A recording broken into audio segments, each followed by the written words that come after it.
שלום, אני יצחק מבית שיווק באינטרנט, ועכשיו אנחנו נדבר על ההדרכה, על המערכת WP Best שדיברנו עליה כבר קודם, שנרשמתם אליה, שיש לכם כבר את האתר בנוי.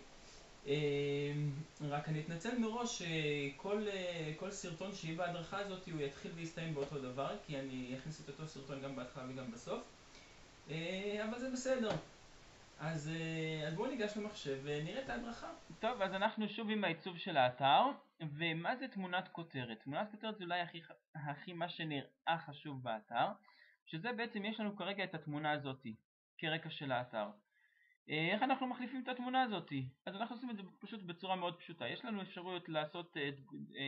אפשרות להחליף סתם את התמונה בתמונה אחרת של המערכת שקיימת, ויש לנו אפשרות לשים תמונה שלנו. תמונה שלנו הכי טוב שהיא תהיה בדיוק בגודל של 940 על 198 פיקסלים.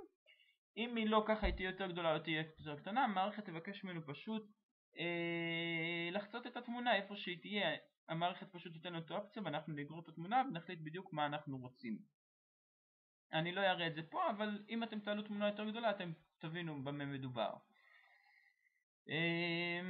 אז אני אעלה קובץ במחשב שלי.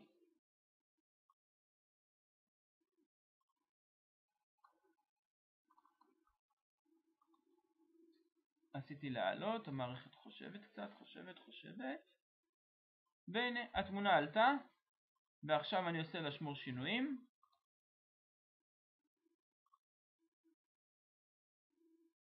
אני עושה רפרש.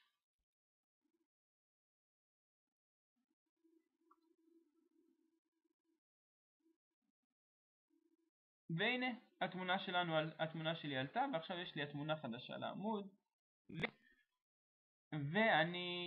מכאן אני ממשיך, והאתר שלי כבר מעוצב יותר יפה, אחרי הרקע ואחרי התמונה הזאת. פשוט מצטער שהתמונה פה לא ממש איכותית, לא ממש נראית נורמלי, אבל בסדר.